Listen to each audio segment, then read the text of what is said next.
What's up, you all? Welcome back to another show. The title is It's Not Racism, You're Just Allergic to the Truth. What's up, Aza? I saw that video you just sent me with the Koreans. Koreans having black church. But yeah, the issue is the truth.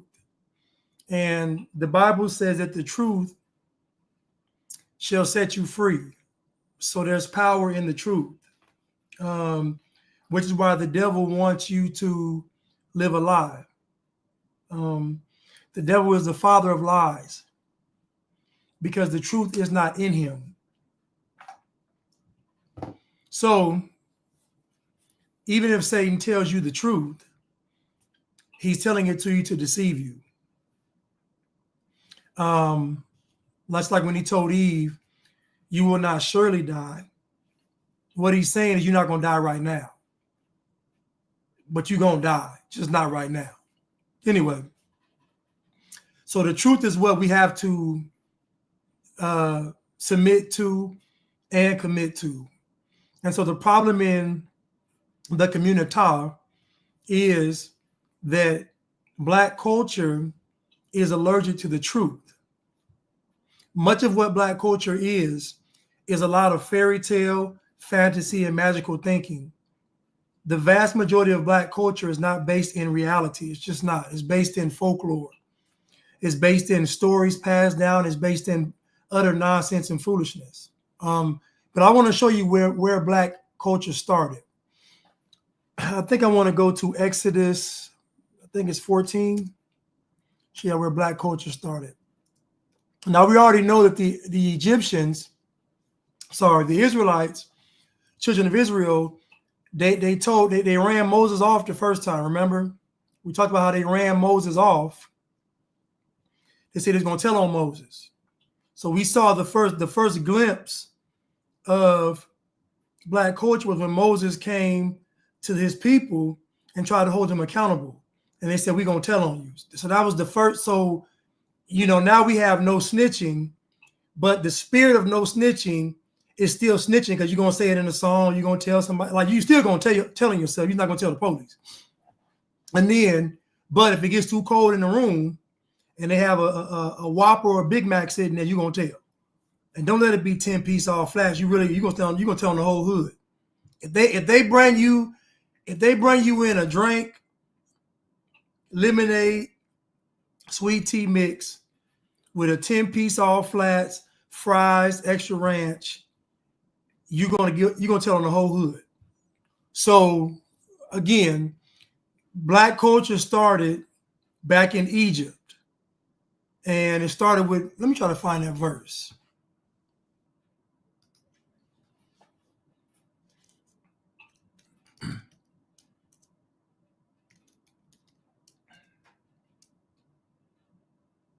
Let me try to find it real quick.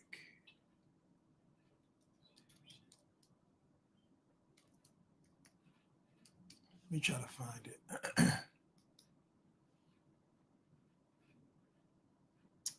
Let me try to find it.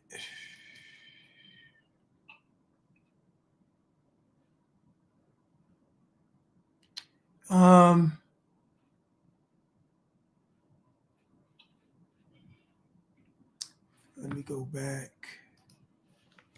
What verse was that? What chapter was that?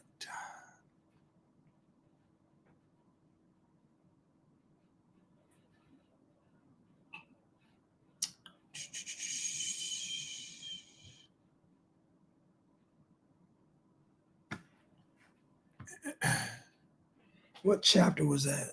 Hold on one second, y'all. Hold on one second.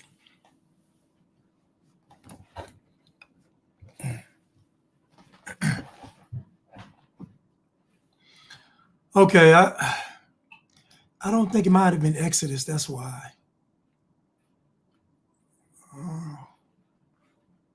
Anyway, let me get started. So in Exodus 14. So anyway, we know that Moses was telling the children of Israel to stop fighting amongst each other. And they said, hey, man, didn't you kill somebody? Get out of here. So they basically ran him off the first time. So now when Moses comes back to free the people, we go to Exodus 14. So black culture started with Moses in ancient Egypt. Now, let me get to this verse. Oh, let me get to this verse real quick.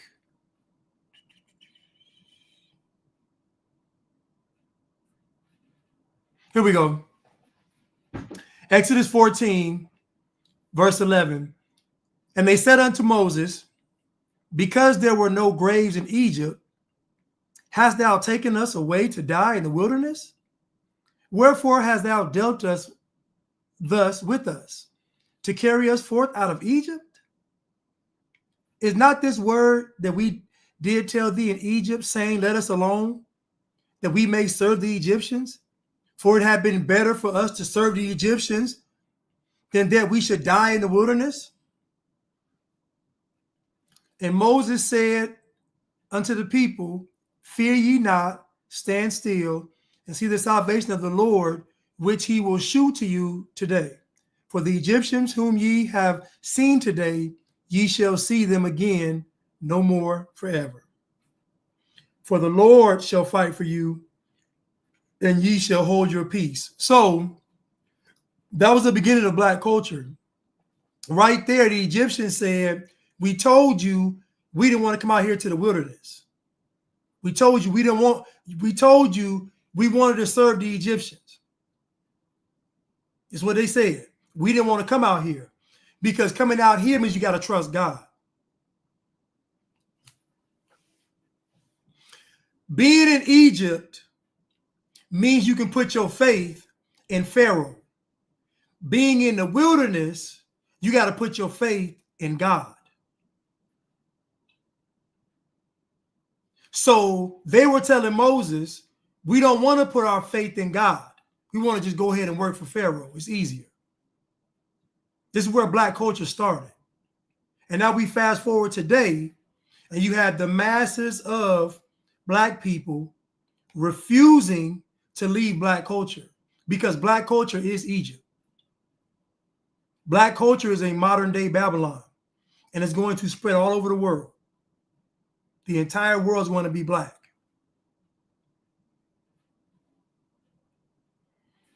So again, and Moses had to tell them to chill out and be still and have faith in God. Now they complaining about Moses. They saying Pharaoh's coming to kill us. All this stuff, anything but trust God. Let's fast forward. They blaming Trump. Now they blaming the Democrats. Now they blaming the government. Now they blaming the white. Anybody but trust God. Anything but trust God.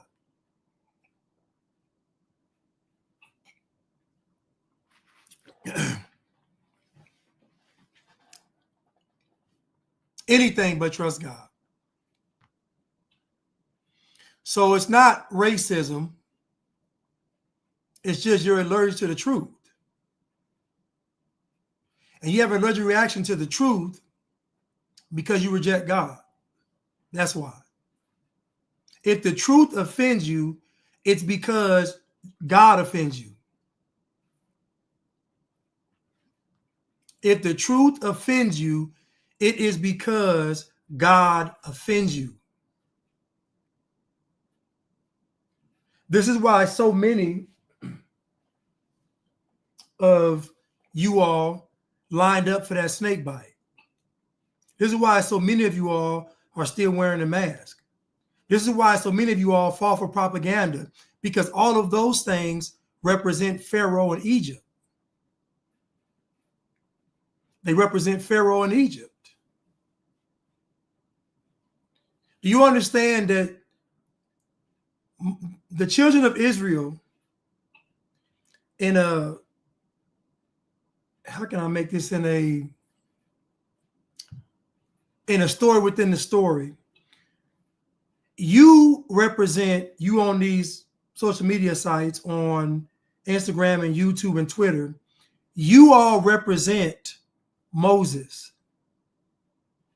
The children of Israel represent the world, because the children of Israel are telling you to not do what God says. Think about Moses' time with the children of Israel. They're telling him, don't do what God said. So Moses is saying, I got to do what God said. All the way to the end. And in the end, Moses was not able to see the promised land because he disobeyed God. God said, don't use that staff. And Moses said, well, I got to use the staff. I don't use it, they're going to be confused. So what? It's no different than people wanting me to taper down my message, tamper down my message so that the Bliggities can accept it. I will not. I want my words to echo in your head late at night when you sleep. I don't want you to get a good night's rest. I don't want you to have peace. I want you to be tossing and turning, hearing my voice. I do not come to bring peace. I want you tossing and turning. I want you going to see a psychiatrist. I want you to go to the pastor.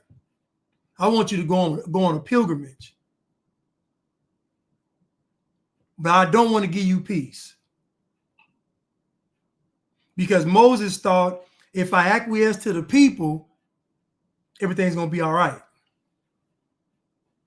You represent Moses. The world represents the children of Israel. And you are surrounded by them. And all they want you to do is okay them sinning against God. But once you okay it, you're going to get the worst punishment because you know better. And that's why Moses could not go to the promised land, because to whom much is given, much is required. It was an honor, the highest honor for Moses to have conversations with God. So imagine you're able to have a conversation with God. That means that God trusts you. That means that God loves you. So that means that God puts you on a very high level to converse with you. So that means your margin for error is very small. Very small. You got to be perfect. You have to be perfect. And so again, the children of Israel said they wanted to go back and work for Pharaoh. They didn't want to go to the wilderness. And this is where Black culture began. Black people will never, ever pick righteous leadership. Ever. They will never pick righteous leadership. You know why? Because they still want to serve Pharaoh. They'll never pick righteous leadership, ever.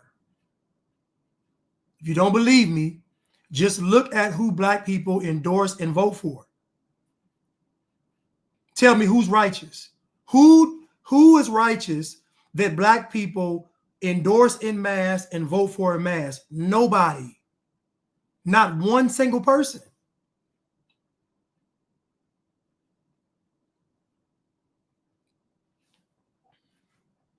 Let's continue. So I wanted to discuss the CEO that got killed. I'm going to play this video real quick of some guys breaking this down. And I'm going to tell you my thoughts on, what happened with this CEO being assassinated.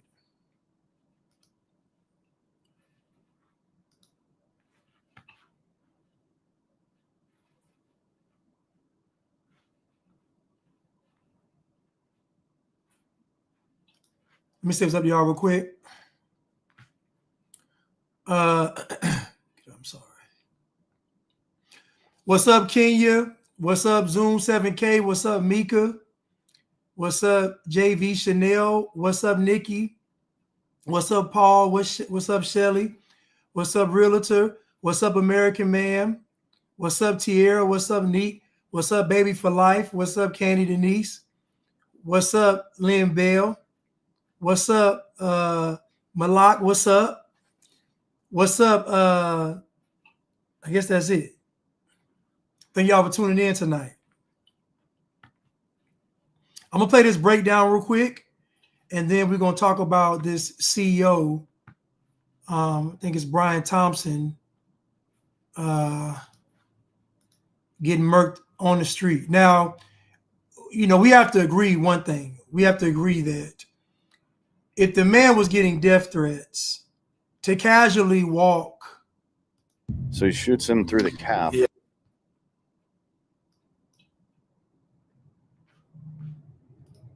So we can agree that for this man to be getting death threats and just casually walking down the street doesn't really make any sense. And we can just agree. We can just agree that walking down the street in a blue blazer,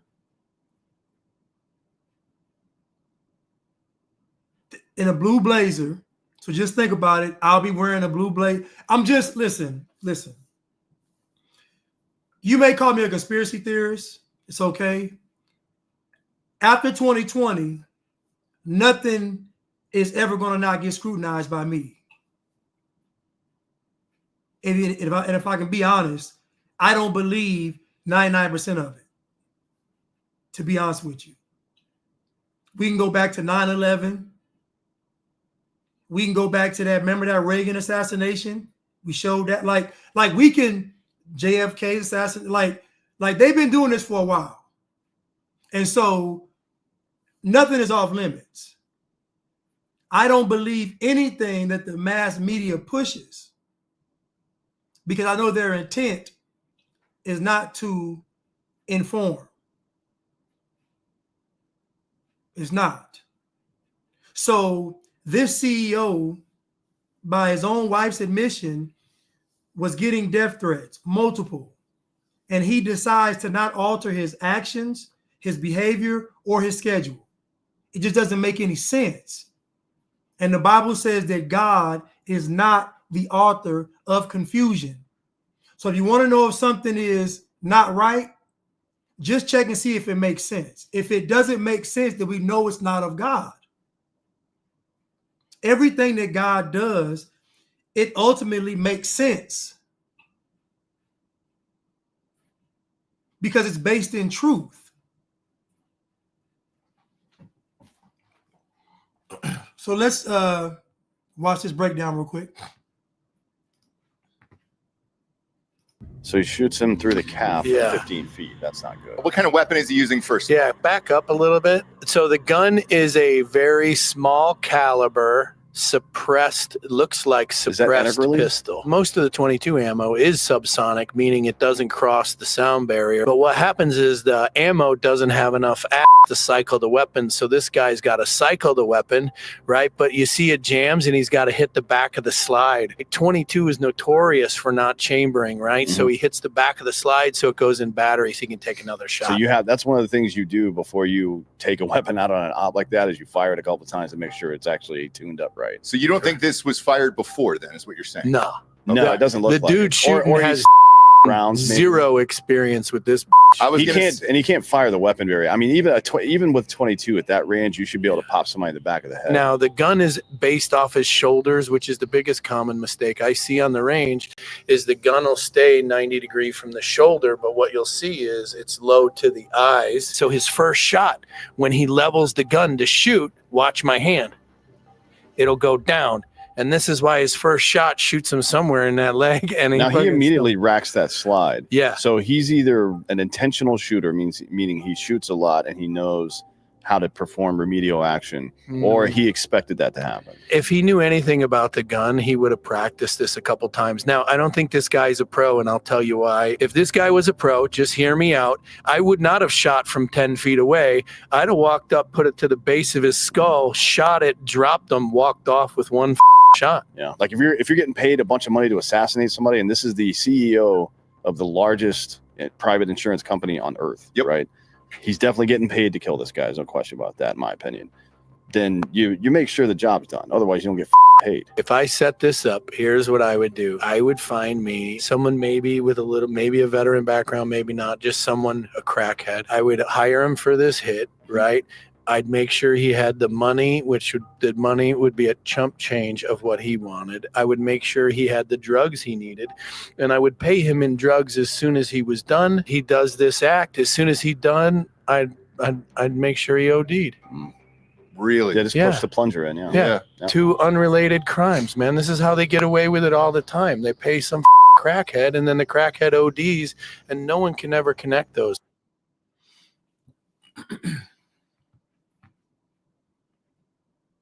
So you should. So you heard those guys breakdown. So if you notice, when the guy is shooting the gun, he's having to pull the chamber back each shot. So he's shooting, he has to cock it to make the bullet go from the magazine into the chamber each time. That doesn't make any, just think common sense. Just think common sense. You are essentially an assassin at this point. You have to be able to kill somebody with the least amount of commotion as possible. With the least amount of eyes, commotion, sound, everything. So you want to and get out of there. You've seen the movie Collateral with Jamie Foxx and Tom Cruise. If you notice that Tom Cruise, he was hitting people twice in the chest, once in the head. Like it was a signature thing he would do. Boom, boom, boom. Boom, boom, boom. So this guy has a gun and he's having to, like he said, rechamber each round, and it even gets stuck. Why would somebody want to use this gun? This doesn't make any sense. Like, why would you want to use a gun that takes, because think about it. You got to do all this. Just imagine if the CEO had a gun. Think about if he had a gun. By the time you do this and do all that, you shot. So again, what he's doing doesn't make any sense. You're not going to be an assassin and have a weapon that requires that much attention. You're going to have a weapon that, guess what? When you squeeze that trigger, the bullet's coming out. So I'm going to play it again. But what they said makes 100% sense. It does, and in my opinion, this doesn't make any sense. Fire. It's crazy. Then it gets jammed. Like, that's a lot of time wasting. And again, like I'm saying, what if this guy had a gun too? You're dead.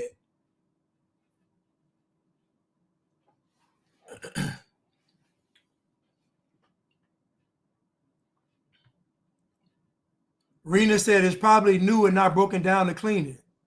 What's crazy is I fired brand new guns and they fired from the first shot though. Like I fired brand new guns and they still fire. Cause I take, you take your new guns to the, the shooting range and they fire. I mean, so you said, so who is the victim? Who said there was a victim?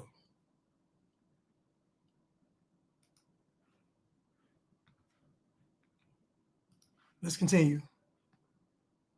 So he shoots him through the calf at 15 feet. That's not good. What kind of weapon is he using first? Yeah, back up a little bit. So the gun is a very small caliber, looks like suppressed pistol. Most of the 22 ammo is subsonic, meaning it doesn't cross the sound barrier. But what happens is the ammo doesn't have enough to cycle the weapon. So this guy's got to cycle the weapon, right? But you see it jams and he's got to hit the back of the slide. 22 is notorious for not chambering, right? So he hits the back of the slide so it goes in battery so he can take another shot. So that's one of the things you do before you take a weapon out on an op like that is you fire it a couple of times to make sure it's actually tuned up right. So you don't think this was fired before then, is what you're saying? No. No, it doesn't look like it. The dude shooting has rounds, zero experience with this. He can't fire the weapon very. I mean, even with 22 at that range, you should be able to pop somebody in the back of the head. Now the gun. So, if we think about it too, again, we're talking about weapon efficiency. You're not going to use a weapon that you have to manually rechamber. Like you have to manually do this for each shot. That's insanity. That doesn't even make any sense. It doesn't make any sense. You would not use that weapon on that type of hit. And second of all, you would not use a weapon that you had not ever used before. It just doesn't make any sense to me. It just doesn't make any sense. One is based off his shoulders, which is the biggest common mistake I see on the range, is the gun will stay 90 degrees from the shoulder, but what you'll see is it's low to the eyes. So his first shot, when he levels the gun to shoot, watch my hand, it'll go down. And this is why his first shot shoots him somewhere in that leg. And he immediately racks that.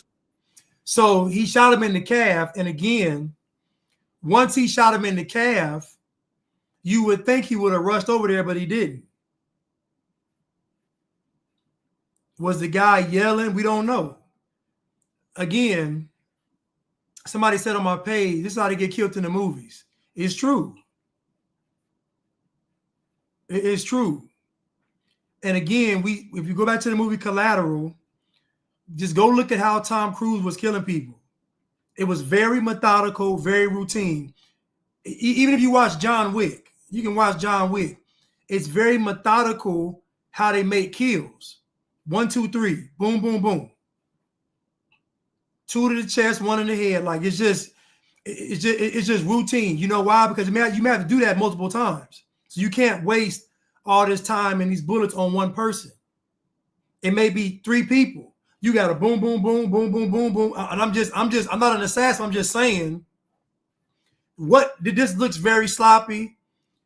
The guy looks very calm.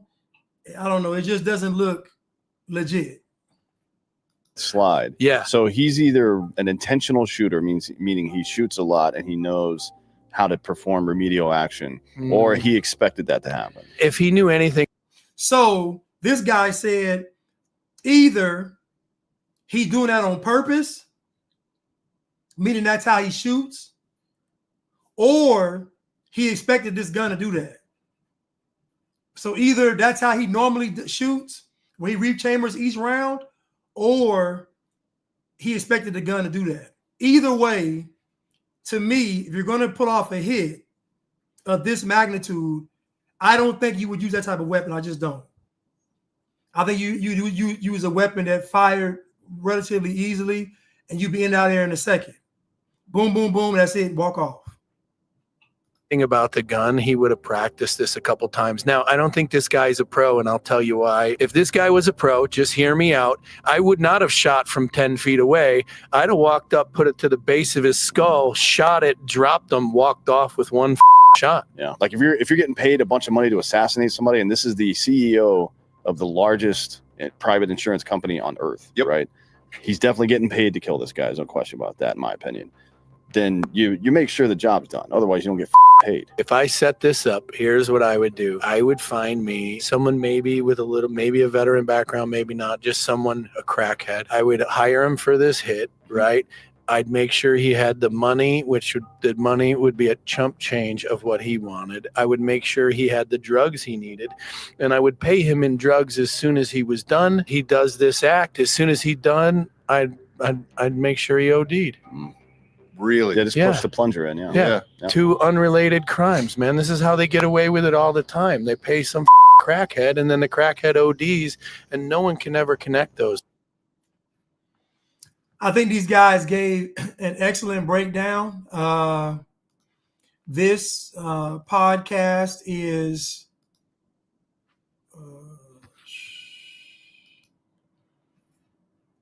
from the Drinking Bros podcast. And I got this from Derek Evans' page on Twitter. But it's from the Drinking Bros podcast. I thought it was very insightful. And they pretty much gave a lot of context to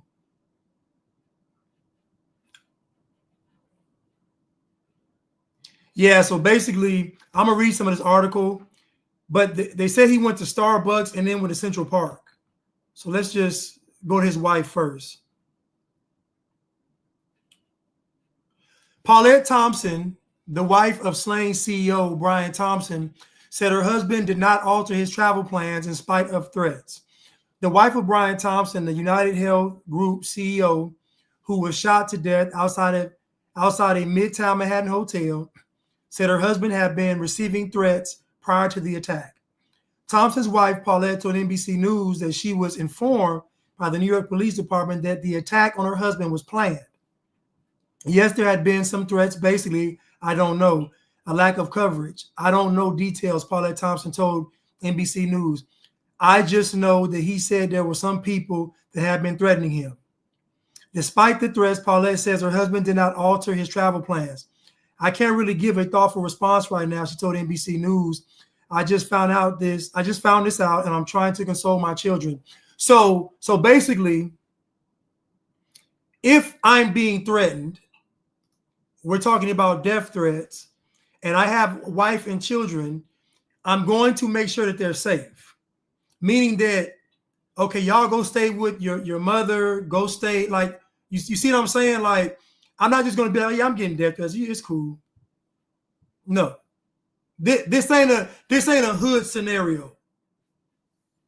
This ain't, I'm beefing with these fools from another place, another side of town, and they trying to, no, this ain't it. This is your CEO. So listen, when Pookie and Ray Ray get death threats, it may manifest, it may not. 50-50 chance. But when you're a CEO of a company, of the largest health insurance company in the United States, and somebody threatens your life, it's serious. They mean business. So the fact that he didn't take any precaution, not just for himself, but for his family. The fact that he wasn't detailed and telling his wife what they said to him, like the fact that he said, baby, let's go, stay over here, or let's leave the town, or let's leave the city. I mean, they could have flew anywhere to an island. They could have went anywhere. Like he can have meetings via satellite or via the web from anywhere. He can be anywhere in the world and conduct business. So, and the fact that his wife, she's a woman, right, with children. What woman with children hear her husband telling her that he gets death threats and she ain't frantic? What woman isn't frantic, asking him 1,000 questions? What woman says, oh, death threats? Okay, honey, would you like some apple pie? This is crazy. It doesn't make any sense. It doesn't make any sense. We have to be logical. No wife with children are going to listen to their husband say he's getting death threats and just brush it off.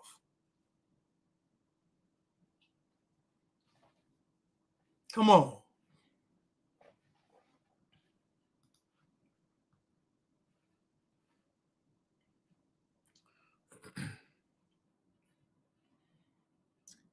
An NYPD spokesperson told people that police responded to a call at about 6:40 a.m.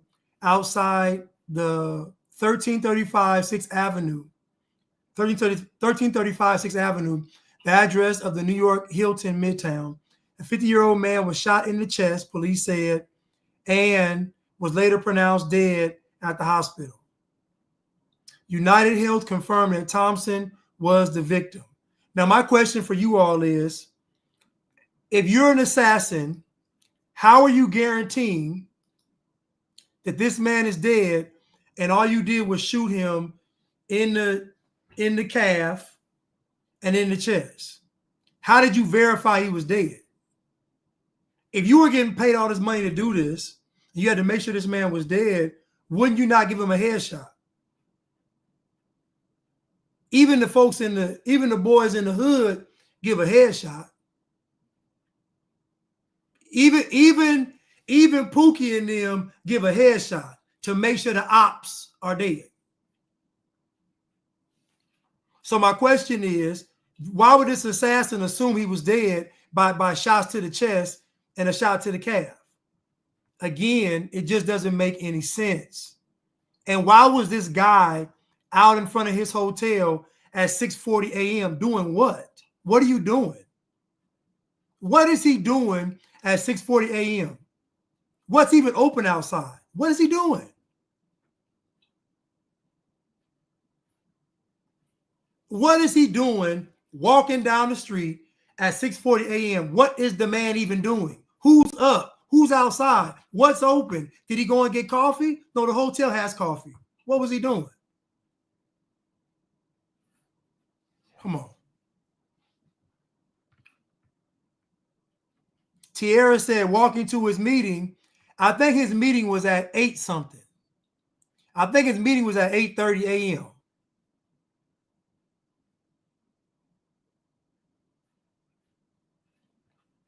Somebody told me that he probably faked his own death. Because based on the wife's response, she don't sound like a wife that saw her husband, heard her husband getting some death threats and just brushed it off. And I think it's odd that they don't have any pictures of them together. Pictures of them separate. It's weird. The NYPD says that they are still searching for the mass shooter, who the department says fled north on 6th Avenue on an electric city bike. Thompson joined United Health Group in 2004, according to his company bio. So the guy took a city bike to escape.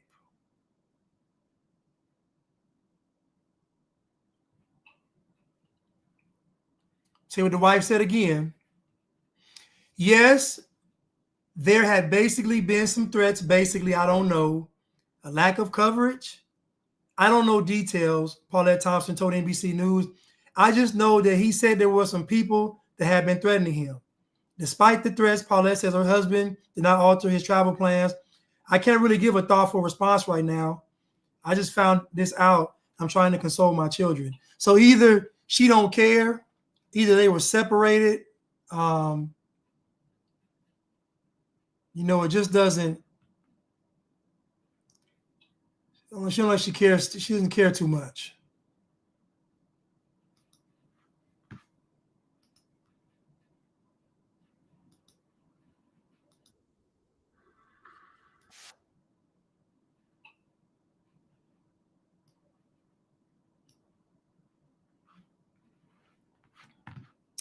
Let me go back. What are you all's thoughts? Play this video real quick.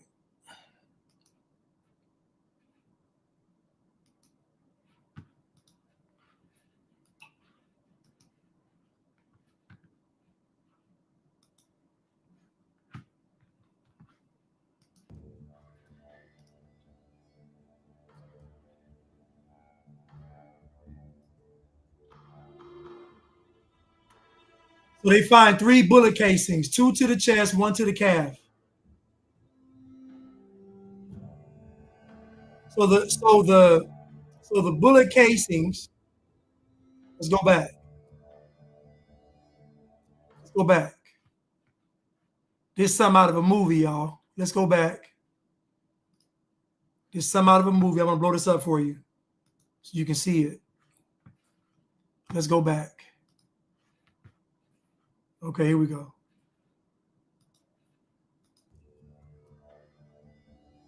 Police find, what is this on this screen, man? Close this. Police find 3 chilling words on bullet casings used by killer of CEO Brian Thompson. So there were 3 words on the bullet casings.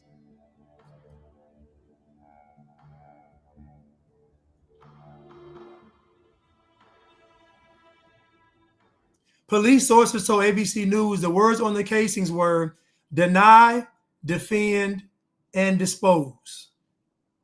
This is something straight out of Hollywood, y'all.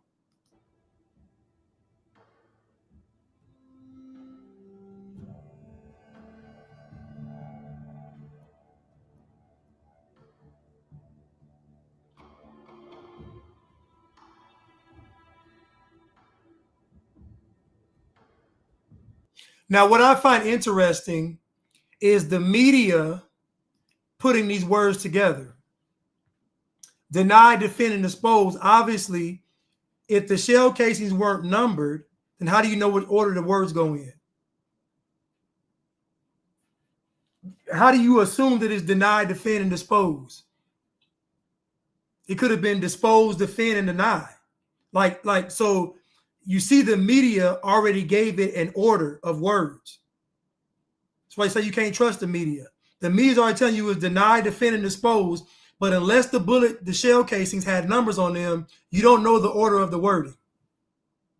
So trying to give this context is impossible because you don't know the order, but the media gave you the order of the words for a reason.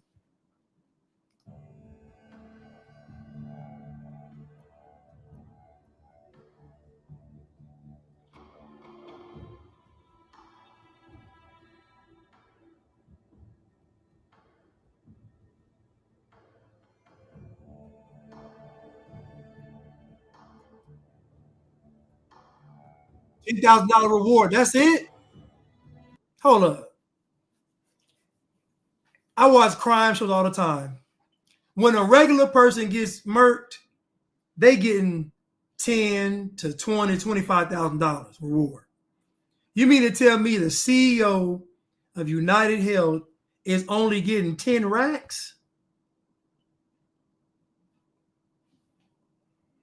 Is only getting 10 racks? Now I'm gonna go back to a scene. I want you to look in the back. I'm freezing this frame for a reason. I want you to look. I want you to scan this picture. This detective's on his phone. This cop is on his phone. And I want you to look to the very back of the image on the screen. And it's the sign that says what? What's my secret? Straight Hollywood, y'all. Look at the back. It says, what's my secret? That thing is placed perfectly in the shot, in the scene. It's perfect. What's my secret?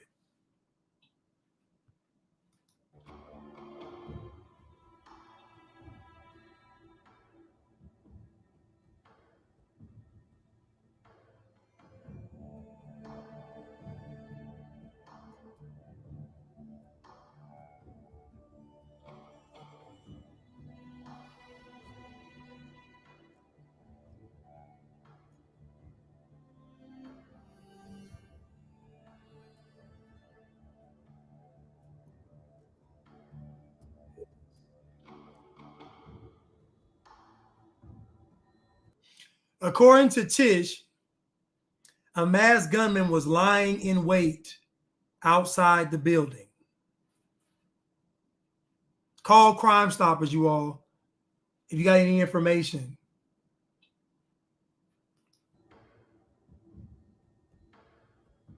Call 1-800-577-8477-TIPS.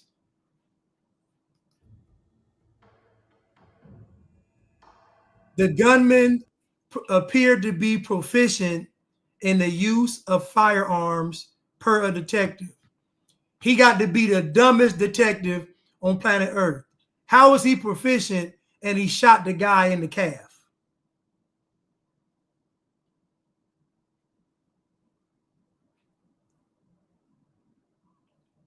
Kenya said it.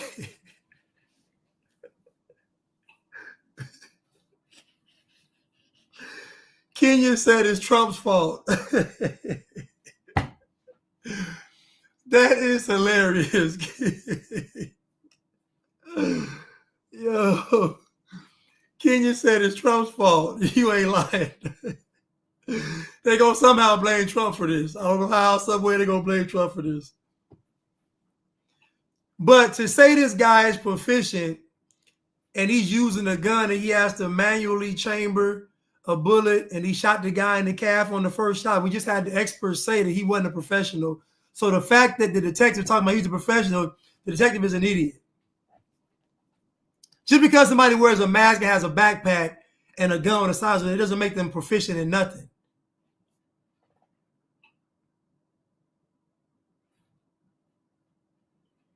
Oh, Prudence said maybe that's a signature hit. So the guy did that so they know it's him. That's possible.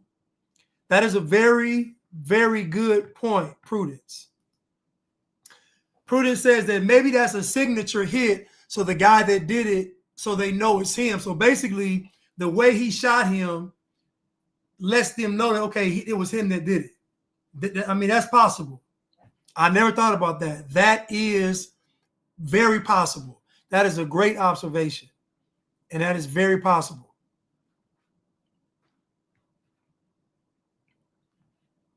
I'm going to say it again for y'all. She said that the way he was shooting that gun may have been his signature, so that the people that hire him to do this, they know it's actually him that did it.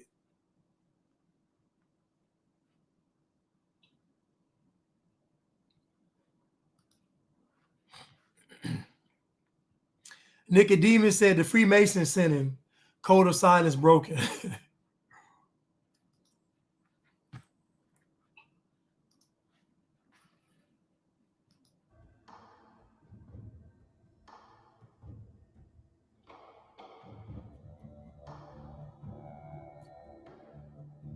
So he was able to fire 3 shots, hitting Thompson in the leg and in the back.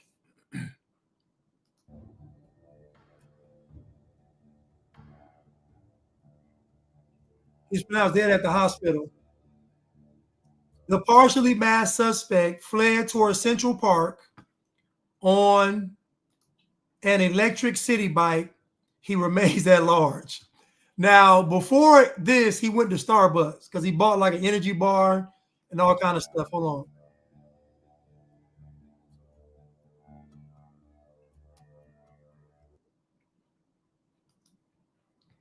on. Okay. Let me go to another article. I think I have the one where we talk about what the killer did. Let me see. And again, if you have any information, call Crime Stoppers. Never mind, the commercial went on, but 1-877 something.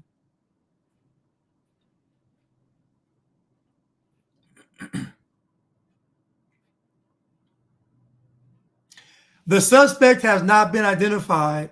He is a light-skinned man and was wearing a gray-colored backpack, which NYPD Chief of Detectives Joseph Kinney described as very distinctive. Kinney said the gunman was also wearing a light brown or cream-colored jacket, black face mask, and black and white sneakers. The suspect appeared to be lying in wait for Thompson for several minutes. Newly sworn-in police commissioner Jessica Tisch said during Wednesday's news conference, a senior NYPD official told CBS News that the suspect's arrival before Thompson indicates he knew where the CEO was staying and when he would arrive at the conference. Based on the evidence we have so far, it does appear that the victim was specifically targeted, but we don't know why, Kinney said. Police believe the suspect used a B&T Station 6 pistol to carry out the shooting. According to a law enforcement official with knowledge of the investigation, investigators have been visiting gun dealers in Connecticut looking for where it may have been purchased. Let me look this up real quick.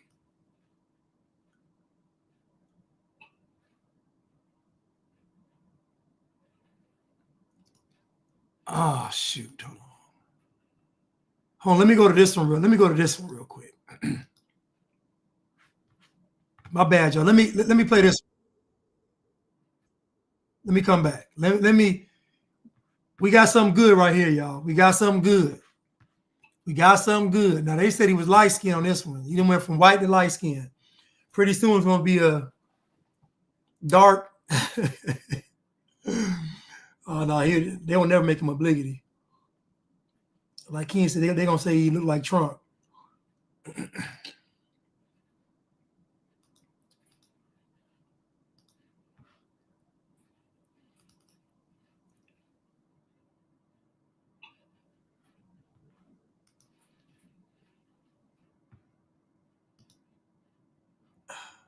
Here we go. Here we go. Here we go. Let me see if y'all can see it. Hopefully you can see it. Yep, got it up. Let's go. All right, let's go.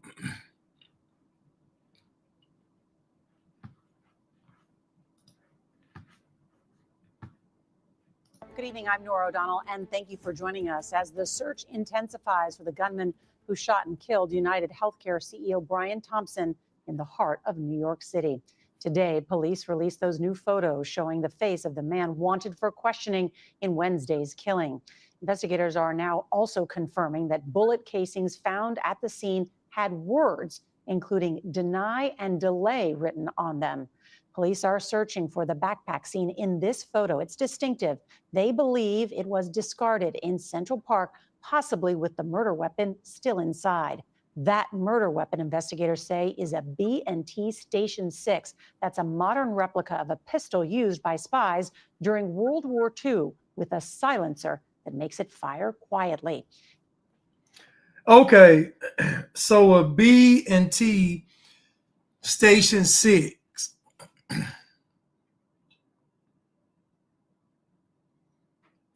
I don't think that was the gun because it doesn't seem like you would hit the back of that. I don't know. That doesn't seem right.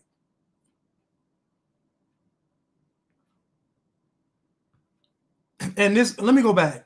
Now, this guy doesn't, he looks like he may be a, if I can be honest, he looks Middle Eastern. I mean, if I'm going to be honest, he looks like he's a Middle Eastern. He actually looks Israeli, if I can really be honest. Not saying it is, but he looks Israeli. But so this is the guy right here. And as you can see, investigators are now also confirming that bullet casings. Yeah, to me, he looks like he's let me blow this screen up so you all can see him better. Or can you all see him? Tierra said he looks illegal. They do. Quay, they do make him look militant. Kofi said Umar Ben Johnson. Oh, y'all funny. Was found at the scene had words, including deny and delay, written on them. Police are searching for the backpack seen in this photo. It's distinctive. They believe it was discarded in Central Park, possibly with the murder weapon still inside. That murder weapon, investigators say, is a B&T Station 6. That's a modern replica of a pistol used by spies during World War II with a silencer that makes it fire quietly. It was possibly purchased in Connecticut. CBS's Meg Oliver is going to lead off our coverage again tonight outside a hostel in Manhattan where the suspect is believed to have stayed for days. Good evening, Meg. What have we learned today? Oh, I know he a foreigner. He's staying in a hostel too. I know he a foreigner. Good evening, Nora. That's right. Police today searched this hostel behind me where they say the suspect checked in here with a fake New Jersey ID. The hostel says it's fully cooperating with the investigation. Today, the NYPD released 2 new photos of the man wanted for questioning in connection with the murder of United Healthcare CEO Brian Thompson. One of the photos shows him smiling. Meanwhile, authorities searched this hostel 3 miles away from the scene where police believe the suspect stayed before the murder. The police was like right there, and the Iceland fellow told me that his friend was in the same room as the guy, and he was like, no, I'm sure that's it. The timeline of the shocking crime played out like this. At 6:15 a.m., the shooter exited a subway station north of the Hilton Hotel. 2 minutes later, cameras inside a nearby Starbucks captured his partially covered face. Minutes later, he shot and killed Thompson outside the hotel before escaping through an alleyway, then riding a bike to Central Park, where police say he was spotted on surveillance cameras. Less than 15 minutes after the shooting, he left the park and was seen on a home security camera. Richard Esposito is a former NYPD deputy commissioner. I wouldn't call this person a professional. Professionals, hitmen, assassins, they're in and out. and they're gone. Professional hitmen wouldn't stop at a Starbucks. They're not there to have a coffee before, and if they're lying in wait, they're lying in wait. CBS News has confirmed the words delay, deny, and possibly depose were written using a Sharpie on shell casings recovered from the scene. Those are the words that sum up what people are concerned about with insurance companies. Delays, denials, defending themselves, pushing off complaints. So it certainly points to a motive. Defending themselves, deny insurance companies. Delays, if they're lying in wait, they're lying in wait. CBS News has confirmed the words delay, deny, and possibly depose were written using a Sharpie on shell casings recovered. That's not a shell casing, that's an actual bullet. If you all can see this on the screen, that's an actual bullet. That's not a shell casing. That's an actual bullet. So I don't know if he dropped bullets on the ground on purpose, but that's not a shell casing. Just so we clear, that right there is not a shell casing. That is an actual bullet. A shell casing is an empty casing because the bullet is inside the person. So what they're showing on screen right now is the second shot. It's not a shell casing. So you can see that I'm not making this up. This ain't a conspiracy. The second number 2 shot, that's labeled number 2, that is a bullet. That is a bullet with the casing still around it.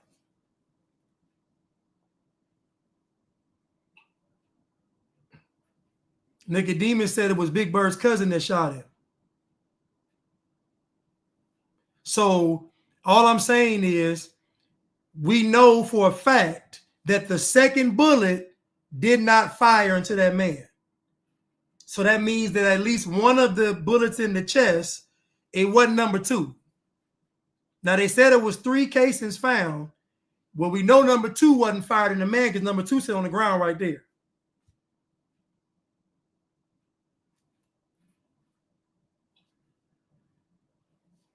I'm not making this up. It's factual information. And the former deputy chief of New York said it wasn't professional. So you got that's why I said the police detective was a dummy. He knew what I'm talking about.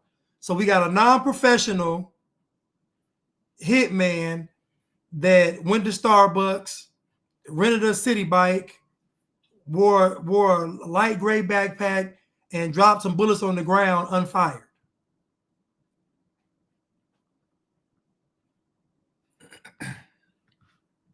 Let's continue.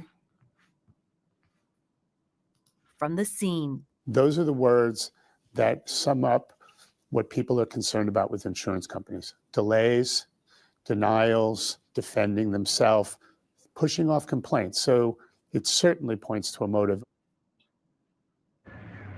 As far as the evidence, the Starbucks coffee cup the suspect used was found outside in a garbage can and was tested for prints. That cup was also sent to the NYPD crime lab for testing, and results could come back at any moment. Nora?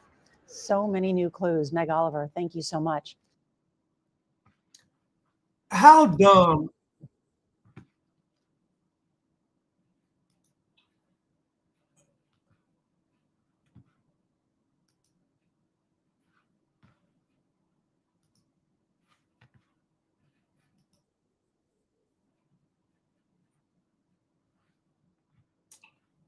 I was gonna play that Pfizer commercial for y'all. I was gonna play this Pfizer commercial for y'all. Hold up. Hold up.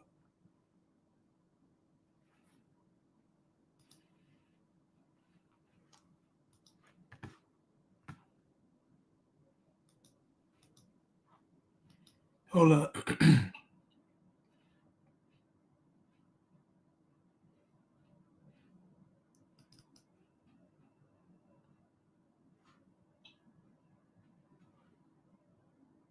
Why don't I see that? Let me see. No, that's not it. That's not it. Why don't I see that? Oh, there we go. We try Try to do it again so I can see all this commercial. Here we go.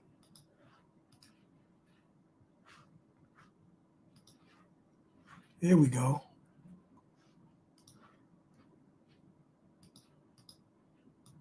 If you're 60 or older with certain chronic conditions, you're at higher risk of being hospitalized from RSV. And there are no prescription RSV treatments. You know how to protect against COVID and flu.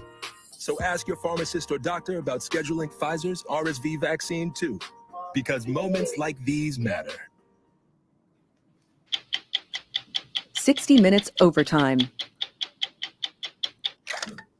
You can't set a frame, hold it, Where's my mouth? and then do this. This week on 60 Minutes, we profiled Oscar-winning actress Kate Winslet. She's known for playing tough, angst-ridden women, and her latest film is no exception. Lee is the story. My bad, y'all. I couldn't find my cursor somewhere. It was gone somewhere. So basically, you know, my thoughts on the CEO. Let me start this back up real quick.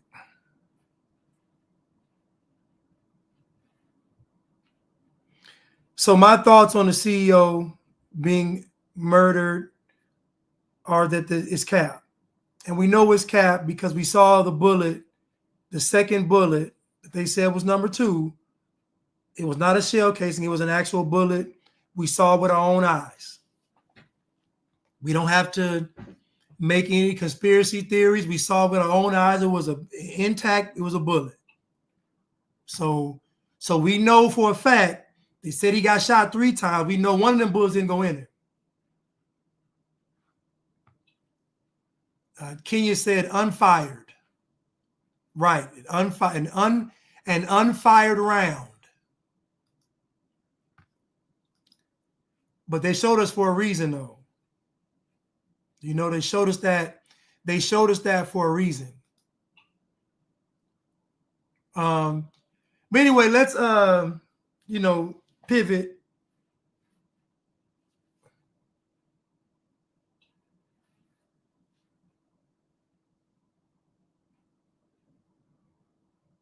Okay, so let's pivot and let's get to the bliggities. Today's title is "It's Not Racism, You're Just Allergic to the Truth." It's not racism, you're just allergic to the truth. And again, we established earlier that Black culture started way back in ancient Egypt with the children of Israel and Moses.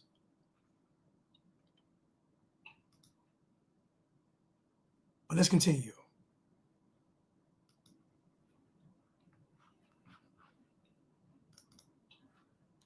Let's continue.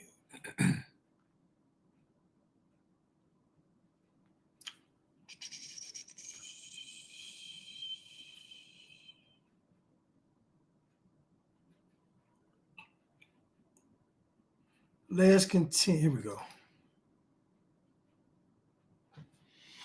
Okay, let's continue.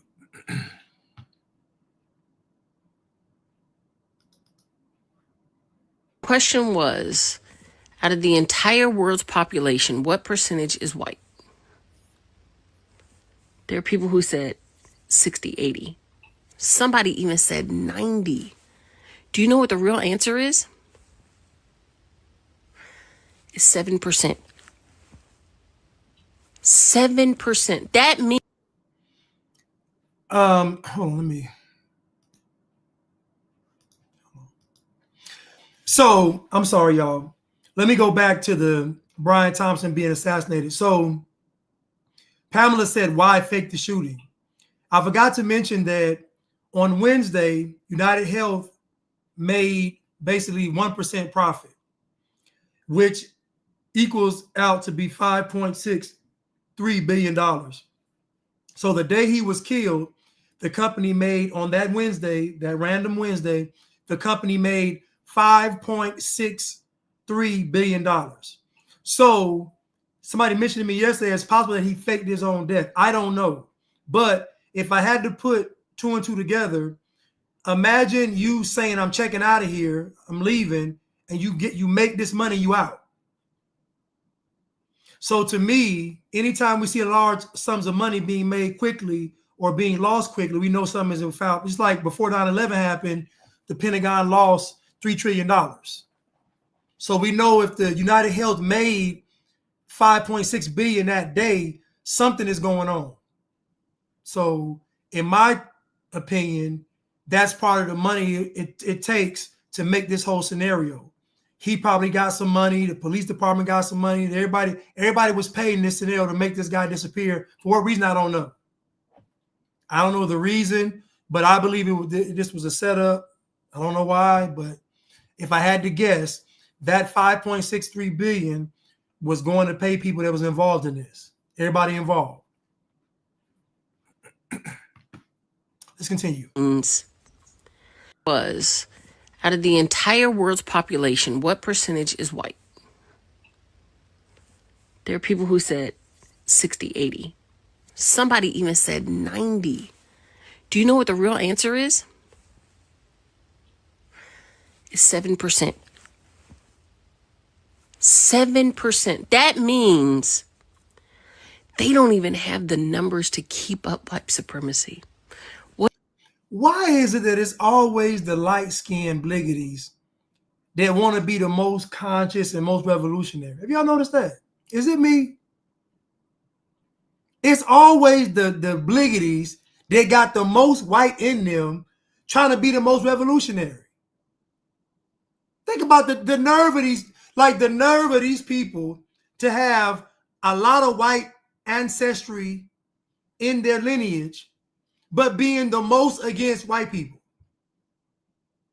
being the most militant, the most revolutionary, the most power to the people. It's always the light-skinned bliggities. You know, that's crazy. It's crazy. Cole said he wanted out of that marriage. He wanted out of that marriage. That's crazy. Let me rewind. Let me start over. I'm sorry. Let me start over. Was out of the entire world's population, what percentage is white? There are people who said 60, 80. Somebody even said 90. Do you know what the real answer is? It's 7%. 7%. That means they don't even have the numbers to keep up white supremacy. What that means is either we're letting them keep it up or we're actively helping them keep it up because they don't have the manpower to do it by themselves. What if we all collectively said, I don't want to be in a place or support the ideas of white supremacy? It would be over. There's too many of us versus them. It would be over. This is such a game changer for me. This is like the moment where I heard the word colonizer. Or even when I saw how they treated Barack Obama and Michelle Obama. 7%? They're only there because we keep them there. That's crazy! Another viral video. I'm gonna start calling these videos blidios because it's bliggity videos. We gotta put a whole separate category for this kind of content. So these are blidios.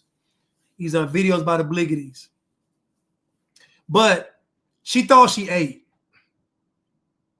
She thought she ate, but really she just ate some more pig feet, more chitlins, more tripe, just more decadent niggly cuisine. But let's go through and dissect what she said. So the question was, out of the entire world's population, what percentage is white? There are people who said 60, 80. Somebody even said 90. Do you know what the real answer is? is 7%. 7%. That means they don't even have the numbers to keep up white supremacy. Have you ever thought that maybe, just maybe, they're not doing it? Has it ever crossed the Bliggity's mind that maybe, just maybe, white people aren't doing what you say they're doing?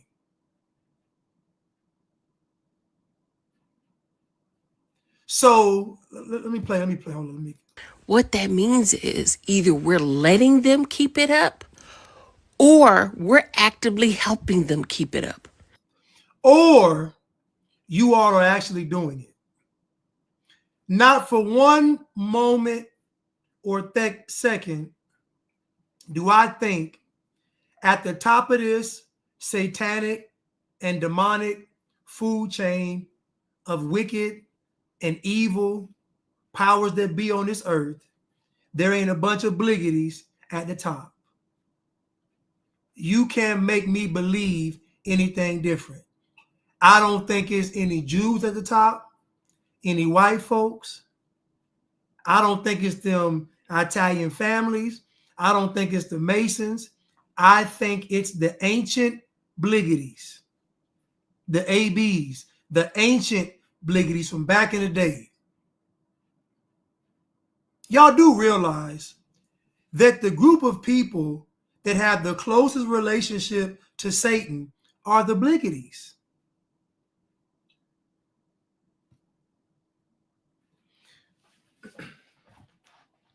The group of people on the planet that have the closest relationship to Satan are the Bliggities.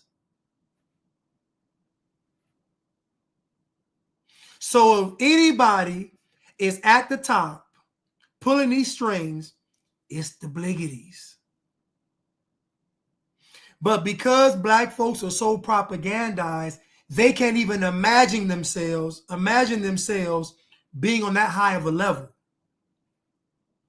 Because black people are so programmed and propagandized and just dumbed down with chitlin juice and fish grease, because they are so saturated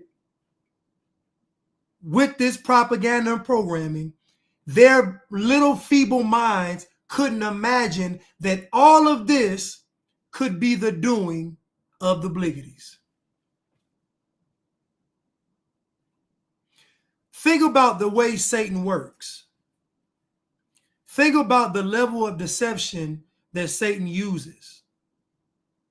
Think about how much deception is when making the truth a lie, and making the lie a truth, and making good bad, and making bad good. Think about everything being switched around. Now apply that same thought process to, wouldn't it behoove Satan to make you think that it's white people, but the whole time it's the Bliggities? The enemy is clever. Wouldn't that be the ultimate trick of Satan? To make y'all believe that it's white people when in actuality it's been the Bliggities the whole entire time? The Bible says that wisdom is the principal thing. Therefore get wisdom, and in all thy getting, get understanding.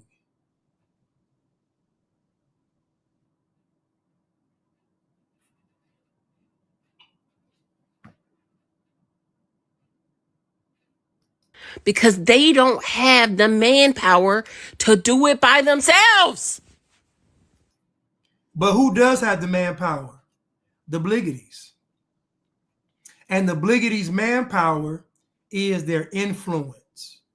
They're able to influence the world through their culture, because black culture is so appealing. And when I say it's appealing like, some food you shouldn't eat. It's appealing like food you shouldn't eat. When George Floyd died of an overdose, because he was a dope fiend, when George Floyd died of an overdose, the entire planet was protesting for George Floyd.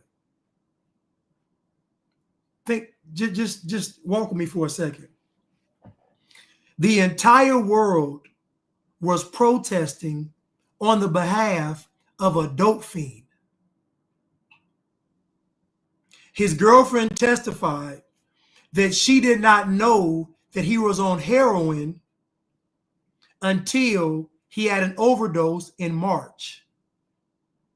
So she didn't know that on top of all the other drugs, he was also using heroin. So we're talking about fentanyl, crack, pills, and heroin.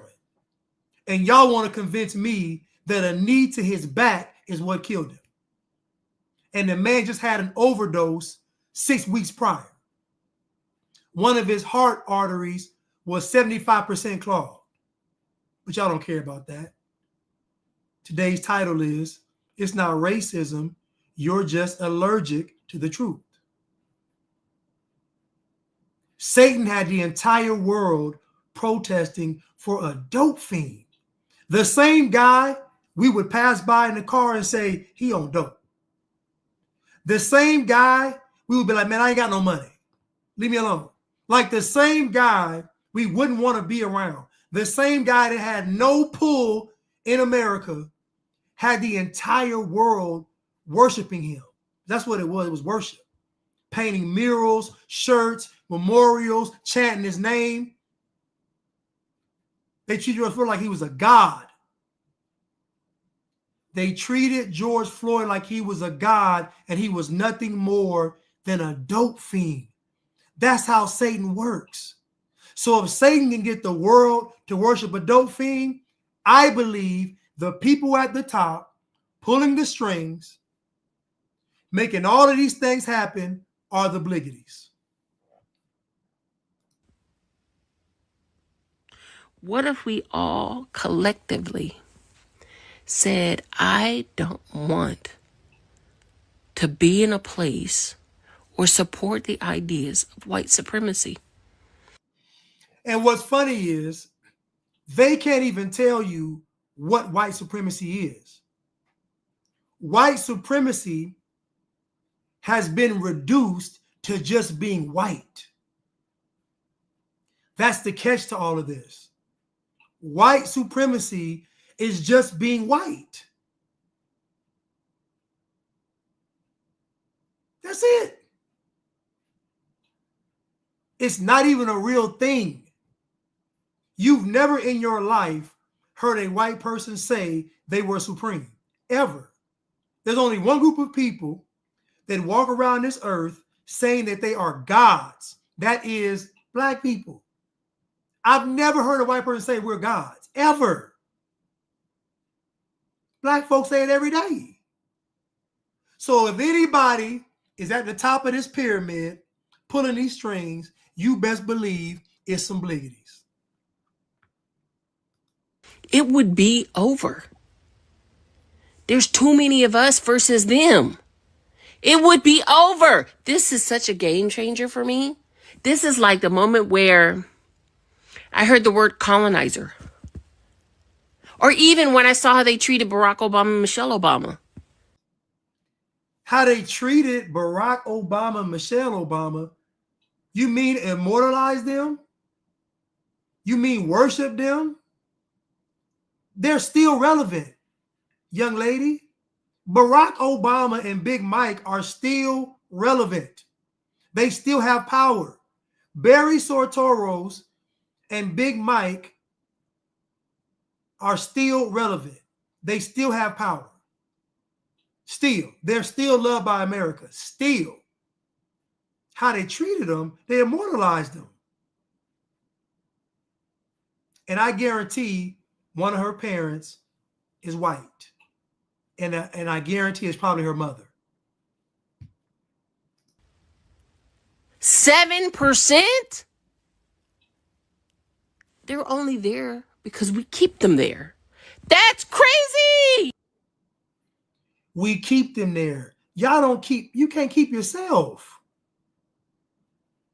Your children can't read or write on grade level or do math on grade level. Black women have the most abortions. Black men commit the most murders. Black women are the most obese. Black folks are the most unhealthy. Like there is no category in this American society where Black people are doing anything correctly as a collective. Nothing. Nothing.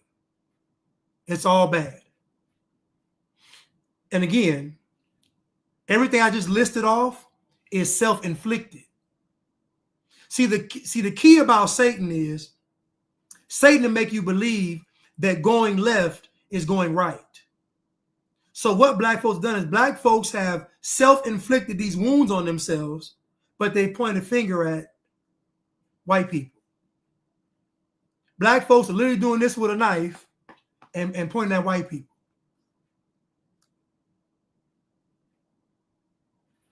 Nobody told y'all to make soul food a staple diet. Nobody said make every meal soul food. The Hispanics make Mexican food almost every meal, and you see how they look. They big as a bread box. So again, there's consequences to having these diets that are high in calorie, salt, fat, cholesterol, carbs. Nobody told y'all to make soul food your staple diet. That same very soul food that white folks introduced to you as a delicacy. It's a lie to think that Black folks took the scraps and made soul food. That's a lie. Soul food came from the white folks from England. They ate the same thing y'all was eating because the food is good. Now, you know when they brought it to y'all spiced it up. So I give y'all credit for that. When the white folks bought y'all the soul food, y'all put your big mama put her foot in it and it had that extra. So now, yeah, y'all made it way better. We got to be honest, you know, they're like their food kind of bland. We know that. But we do know that y'all spiced it up. But nonetheless, nobody told you all to make that your main diet. Right, can you high blood pressure, diabetes, all that. Talking about what y'all need to do. Get your own house in order first.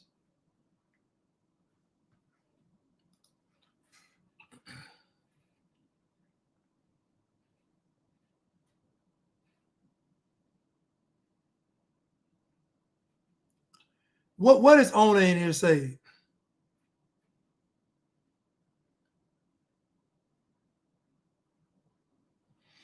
Oh yeah, George Floyd probably did swallow his drug. He probably did swallow some dope. He did. Matter of fact, he did swallow some dope. Yeah. Yeah. He did. But let's continue.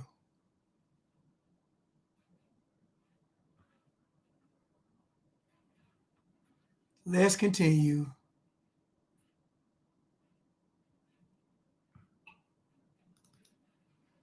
Biggest. This is the biggest. This is a fraud. A vote last night in the south suburbs could mark the beginning of the end of Tiffany Henyard's reign as Thornton Township supervisor. After some political maneuvering, she lost the Democratic nomination for supervisor to a state senator. Eric Wrong live in the newsroom to explain more on this political chess game. Eric. Well, good morning. Henyard and her slate of candidates lost to State Senator Napoleon Harris. It was done through a caucus instead of a primary vote at the polls, a process that hasn't been used in decades there, and a process Henyard says was unfair. Before last night's Democratic caucus, Thornton Township Supervisor Tiffany Henyard chatted with supporters and exuded confidence. What do you do tonight if you don't get the Democratic Party's nomination? What do you mean? I will be victorious tonight. You will see. My people out here. They're not going to go nowhere. The show will go on. But they did beat her in an overwhelming fashion. The Democratic nominee for supervisor is Napoleon Harris. Henyard has caught the ear of people she represents and the eye of federal investigators who are questioning her use of taxpayer money for trips and fancy dinners. I've said for a while, it's like, grassroots. It was organic when a lot of this things started at the township, where the people were, just showing their displeasure. First of all, let's put this, I'm going to rewind this a little bit. So George Floyd probably more than likely died of heart complications, probably related to poisoning from drugs, or his heart gave out. It was something medical related. The original autopsy report showed that it was not from asphyxiation. So he did not die from Chauvin's knee to the back of his neck, because it wasn't even on his neck. It was on his shoulder blades.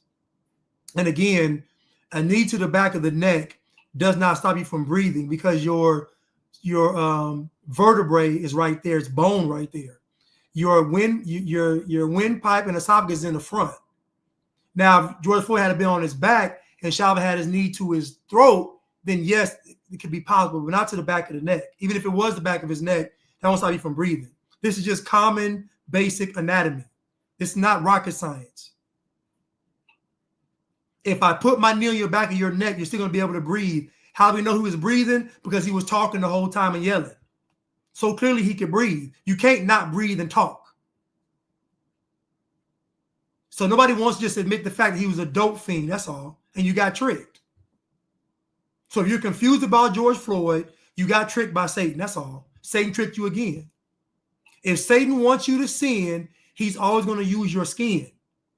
That's the easiest way to get black folks to go against God, is use your skin color. That's it. So again, if I put my knee on the back of your neck, you are not going to suffocate. This is basic, common human biology. Your vertebrae is right there. Your windpipe is up here. A lot of you all went to public school and they failed y'all. This is what I told you all, that black culture, much of it is just fantasy and folklore, magical thinking. It's not based in facts, not based in truth. He was a dope fiend. He had just overdosed 6 weeks prior. He overdosed on heroin 6 weeks prior. So why are we even talking about this? I'll tell you why we're talking about it. Because you're allergic to the truth. Chatted with supporters and exuded confidence. What do you do tonight if you don't get the Democratic Party's nomination? What do you mean? I will be victorious tonight. You will see. My people are here. They're not going to go nowhere. The show will go on. But they did beat her in an overwhelming fashion. The Democratic nominee for supervisor is Napoleon Harris. Henyard has caught the ear of people she represents and the eye of federal investigators who are questioning her use of taxpayer money for trips and fancy dinners. I've said for a while, it's like, grassroots. It was organic when a lot of this things started at the township, where the people were, just showing their displeasure. Last night's decision to hold a caucus for the nomination instead of a primary was Harris's decision and his decision alone as Thornton Township's Democratic committeeman. After the vote, Henyard tried to protest the process. How you ain't let the people be heard? She then beelined it to a waiting black SUV and didn't take questions from reporters. Her allies, however, did. This is the biggest. This is a fraud. They say Henyard supporters weren't allowed into the gym for their voices to be heard. This is criminal. I would easily say hundreds of people that were not allowed in to be a part of the process. Henyard and her supporters want the process to be investigated. Harris dismissed their complaints. People were getting let in at the proper time. We had a caucus. And the people voted for us, slated candidates to represent them. Now, the general election will be held in April. Henyard, who is also the mayor of Dalton, can still run for Thornton Township supervisor, but she'd have to do it as a write-in candidate. A special Thornton Township board meeting has been scheduled for tomorrow, and finances are on the agenda. We're live in the newsroom. I'm Eric Rung, WGN News. Imagine going through all of this with these Democrats and you still vote them back in office. Black people will never, ever choose righteous leadership. Remember that, ever. When you see black people supporting somebody, they're not righteous.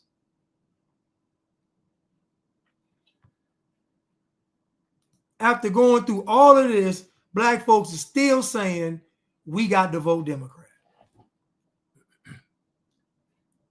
We got to vote Democrat. News exclusive. There is more controversy for the mayor of Dalton tonight.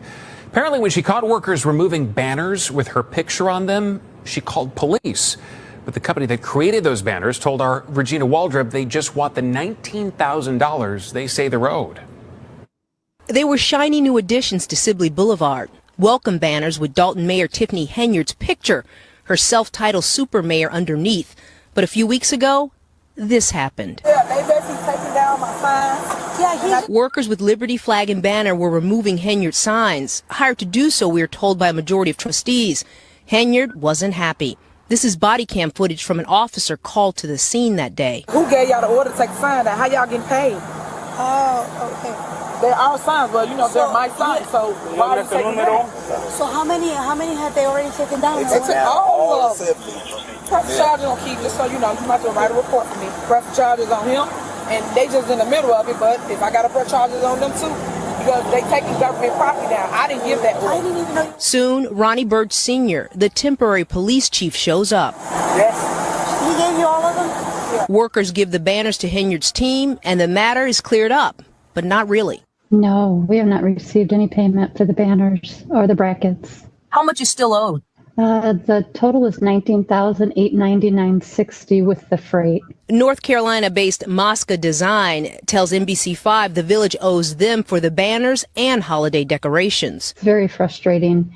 This was something that we did just based on her call and being so excited, and just took her word for it and the signed documents. Mayor Henyard's.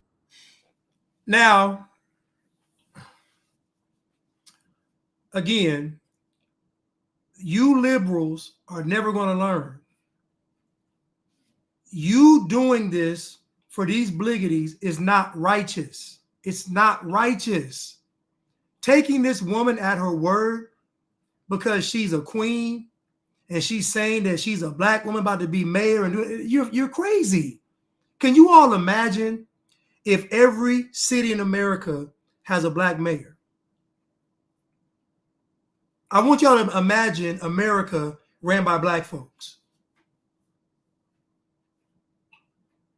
Now, you know she ain't going to jail because black folks don't get in trouble. You know she's not going to jail because black folks don't get in trouble. When it comes to politics, black folks do not get in trouble when it comes to politics.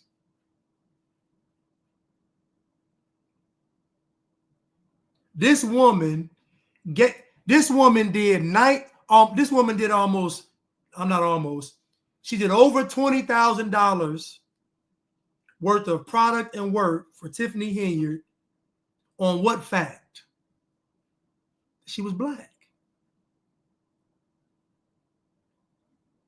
That white woman is in North Carolina. What does she know about Illinois? Nothing. So she took this girl at her word. Who in their right mind can listen to Tiffany Henyard for 30 seconds and believe anything she says? I don't.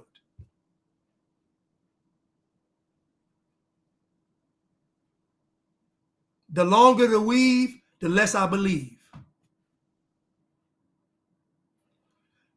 This woman did all this work for this woman, printed up all these signs, put these signs up, did the Christmas decorations for the city, did all of this work for at her word.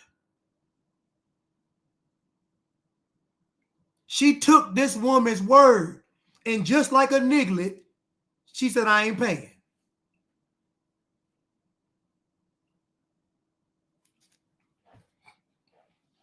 Just crazy. The attorney told us no comment when we reached out for a statement. A majority of trustees sent us this statement that says Mayor Henyard's continued practice of engaging vendors without authority or board approval is deeply concerning. This disregard for proper protocol serves only to promote her personal agenda while unfairly burdening taxpayers with the costs. Let us pick them up and wipe the slate clean because the community has so many other things they need to really work on. Mosca Design says it is hopeful that the invoice will be paid by the end of the year. Regina Waldrop, NBC5. You know good and well y'all ain't getting that money. You better write that off. You are not getting that money. You better treat it as charity. You know good and well she ain't giving you that money. She said, girl, they actually paid it, girl. They so slow. Talked about y'all bad too.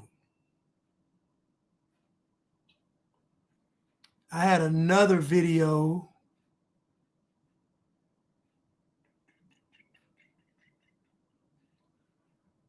Is it this one?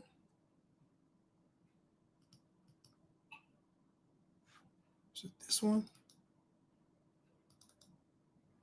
To Tiffany Henyard's landlord, and she says she came to this Thornton Township meeting Tuesday night hoping to get paid what she says she's owed. We do not have a quorum, so we will not be having a board meeting this evening. With Thornton Township's board meeting canceled, Janetta Hull will have to find another way to serve an eviction notice to Supervisor Tiffany Henyard, also Dalton's mayor. So now I have to pay a special process service in order to get them served, which is more fees for me. Hull says she leased this home to Henyard and her boyfriend in 2021. She says the last payment came in August. She filed eviction papers last month. She says she's now owed $5,000 in back rent plus late fees. She says the couple was a no-show for a Zoom hearing Tuesday morning. The sheriff's been out here a few times to serve them. For a household that makes, over $350,000 a year, I'm asking for pennies. Hull says she hasn't been able to gain access to the home or garage to do maintenance. I gave them 48 hours notice.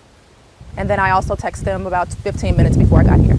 So there's a code on the garage, and then there's locks on the front door that were changed. In a statement, an attorney for Tiffany Henyard told NBC5 no comment at this time.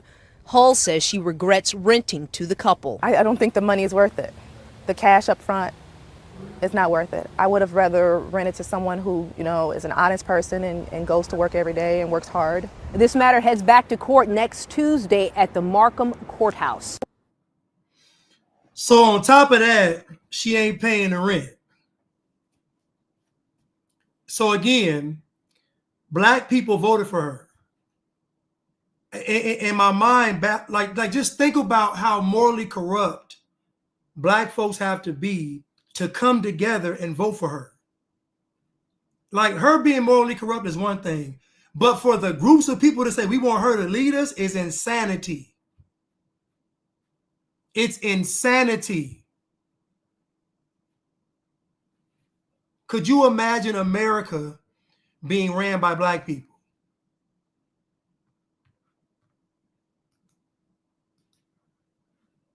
Can you imagine? Your critics say that you have a significant security detail. First of all, how large is your police department in Dalton, and what is your security detail? So we have about 45 officers in our village.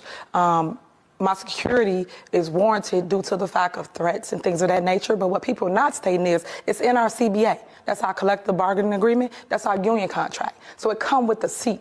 That's what people are not saying. I didn't make this up. I didn't just create this and say, I want security. So she claims she's getting threats. Well, ma'am, if you're a criminal and you stealing from people, and of course you're going to get, yeah, that's what happens.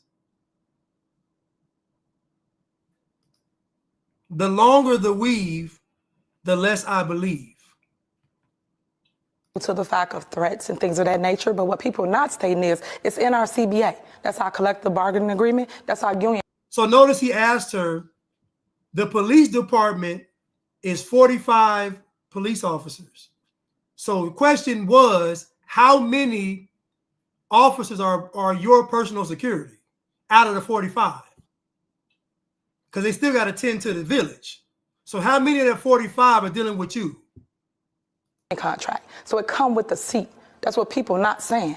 I didn't make this up. I didn't just create this and say, I want security. Black people will never, ever choose righteous leadership. They will never do it.